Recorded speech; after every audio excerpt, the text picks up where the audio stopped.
आपके बच्चों के भविष्य को तय करेगा। यह चुनाव उत्तर प्रदेश के अन्नदाताओं के भविष्य को तय करेगा, माताओं, बहनों, बेरोजगारों के भविष्य को तय करेगा और आपके छोटे छोटे बच्चों के भविष्य को तय करेगा। बेरोजगारी का सवाल है, किसान का सवाल है, माताओं बहनों की सुरक्षा का सवाल है। मालिक को क्या चाहिए? शिक्षा चाहिए, स्वास्थ्य चाहिए, बिजली चाहिए, पानी चाहिए, सड़कें चाहिए, रोजगार चाहिए, उसकी जिंदगी में बदलाव चाहिए। मोदी जी ने कहा, माताओं और बहनों, तुम्हारी संदूक में ये काला धन है, 1500 के नोट निकाल के जमा कर दो। क्यों हमारे बेरोजगार नौजवान रोज लाठियां खा रहे हैं? क्यों उनको मां बहन की गालियां सुननी पड़ रही हैं? इसलिए कि उनको भर्ती नहीं, इसलिए कि उनको धोखा मिला है। और आपको महंगाई है तो कहते हैं चले जाओ बांग्लादेश, चले जाओ पाकिस्तान, चले जाओ नेपाल। अलग ढंग से अपमानित करते हैं।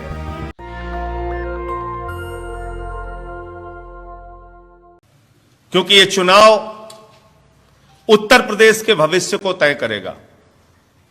यह चुनाव आपके बच्चों के भविष्य को तय करेगा। यह चुनाव उत्तर प्रदेश के अन्नदाताओं के भविष्य को तय करेगा। यह चुनाव उत्तर प्रदेश के माताओं, बहनों, बेरोजगारों के भविष्य को तय करेगा और आपके छोटे छोटे बच्चों के भविष्य को तय करेगा।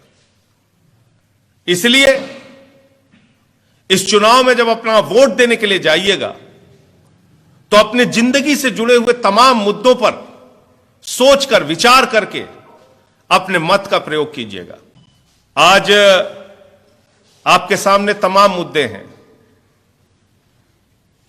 बेरोजगारी का सवाल है, किसान का सवाल है, माताओं बहनों की सुरक्षा का सवाल है। आम आदमी पार्टी की राजनीति है कि जो परिवर्तन दिल्ली में हुआ वो परिवर्तन अगर उत्तर प्रदेश में कर दिया जाए तो उत्तर प्रदेश की तकदीर बदल जाएगी। उत्तर प्रदेश में एक ऐसी सरकार आज चल रही है जिस सरकार ने जनता को ठगने का काम किया, मूर्ख बनाने का काम किया, 5 साल में धोखा देने का काम किया, जो वादे किए वो पूरा नहीं किया। और दिल्ली के अंदर केजरीवाल जी की जो सरकार चल रही है उसने वादे से ज्यादा काम करके दिखाया। देश की पहली सरकार है आम आदमी पार्टी की, अरविंद केजरीवाल जी की सरकार, जो वादे से ज्यादा काम करके दिखाती है। और 2020 के चुनाव में जब केजरीवाल जी गए तो उन्होंने कहा 5 साल में अगर काम किया है तो वोट देना, काम नहीं किया तो वोट मत देना। ऐसा साहस वही मुख्यमंत्री कर सकता है जिसने जनता के लिए वाकई काम किया हो। मालिक को क्या चाहिए? शिक्षा चाहिए, स्वास्थ्य चाहिए, बिजली चाहिए, पानी चाहिए, सड़कें चाहिए, रोजगार चाहिए, उसकी जिंदगी में बदलाव चाहिए। क्या यह बदलाव हुआ 75 वर्षों में? और क्या कहा था बाबा जी ने?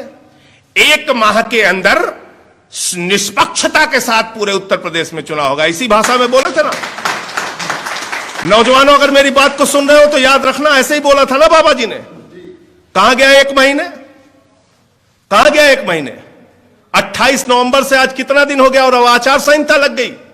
आपने लाखों छात्रों को धोखा देने का काम किया। और अगर छात्र इस बात को महसूस करते हैं, नौजवान इस बात को महसूस करते हैं कि आपके पीठ पे छुरा मारा गया है, तो अपने वोट की ताकत से इस सरकार को जवाब देने का काम करना है। कितना ठगे जाओगे आप? जाति और धर्म के नाम पे कितना लड़ाया जाएगा आपको? कितना नफरत की बुनियाद पे हिंदुस्तान को चलाने की कोशिश की जाएगी? जरा सोचो। आप रोजगार मांगते हो, आपको हिंदू मुसलमान में फंसा देते हैं। आप रोटी मांगते हो, आपको हिंदू मुसलमान में फंसा देते हैं। आप महंगाई से निजात चाहते हो तो आपको जातियों के झगड़े में उलझा देते हैं।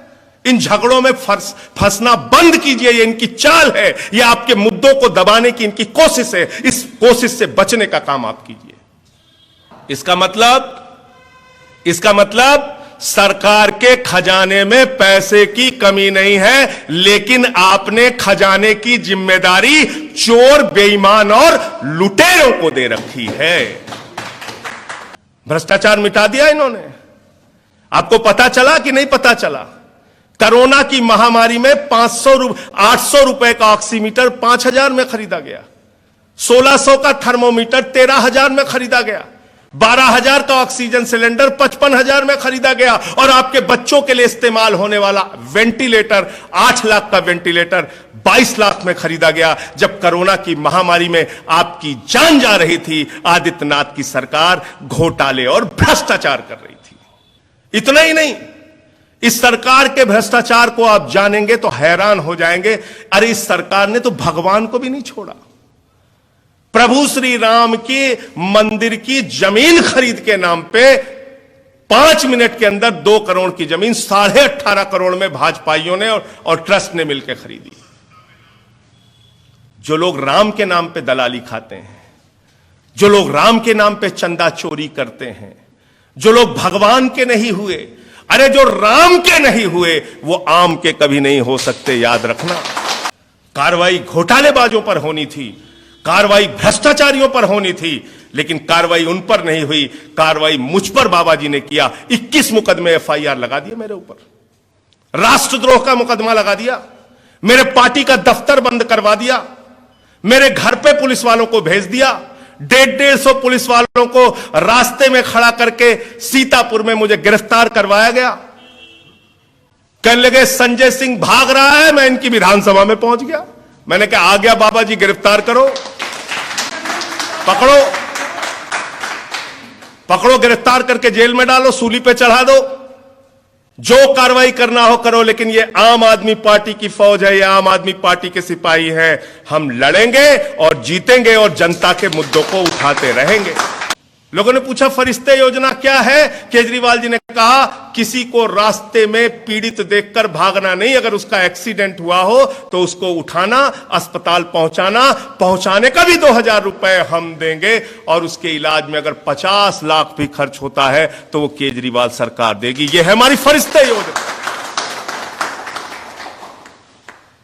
दिल्ली में 200 यूनिट बिजली फ्री, 400 यूनिट बिजली आधे दाम पर, दिल्ली के अंदर माताओं बहनों के लिए बस की यात्रा फ्री, 20,000 लीटर पानी मुफ्त। यह सारा काम करके दिखाया। बुजुर्गों की पेंशन 2 गुना, विधवाओं की पेंशन 2 गुना, दिव्यांगों की पेंशन 2 गुना। यह काम हमने करके दिखाया दिल्ली के अंदर।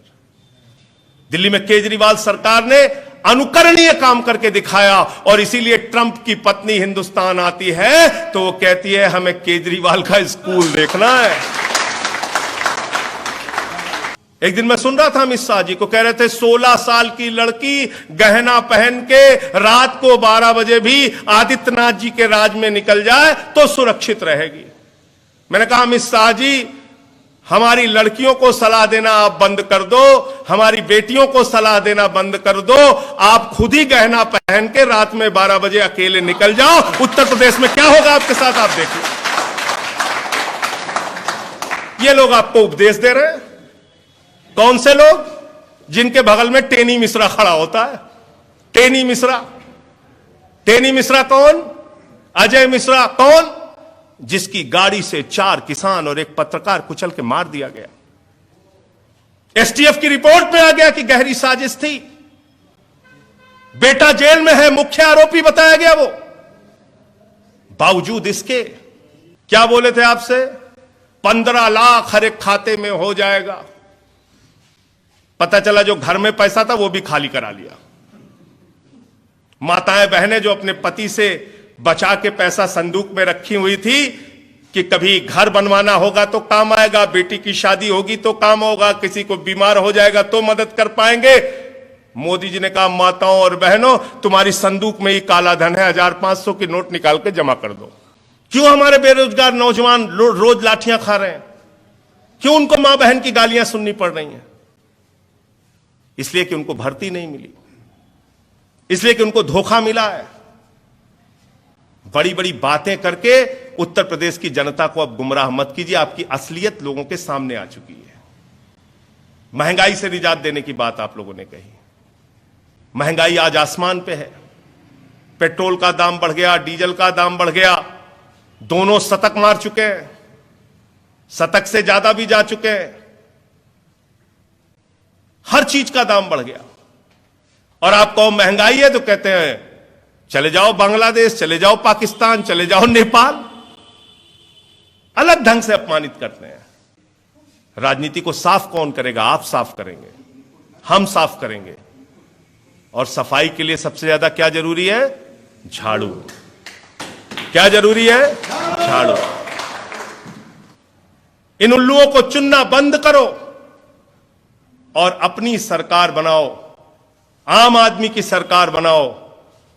और जो वादे केजरीवाल जी ने किए हैं उन वादों को पूरा करवाओ। आपको फिर से भरोसा दिलाता हूं, हाथ में झाड़ू उठा लीजिए, झाड़ू पर बटन दबाइए, अपनी सरकार बनाइए और अरविंद केजरीवाल के एक एक वादे को हम पूरा करके दिखाएंगे। 300 यूनिट बिजली फ्री, 1000 रुपए माताओं बहनों को हर महीने और 5000 रुपए नौजवानों को बेरोजगारी भत्ता, 10 लाख सरकारी नौकरियां, 24 घंटे में फसल का दाम किसान के खाते में और शिक्षा के ऊपर 25% बजट का हिस्सा। बहुत बहुत धन्यवाद। इंकलाब जिंदाबाद, आम आदमी जिंदाबाद। नेशनल दस्तक की आपसे गुजारिश है कि अगर इसको बचाना चाहते हैं तो नेशनल दस्तक को सब्सक्राइब करने के लिए रेड कलर के सब्सक्राइब बटन को दबाएं, फिर बेल आइकन की घंटी दबाएं।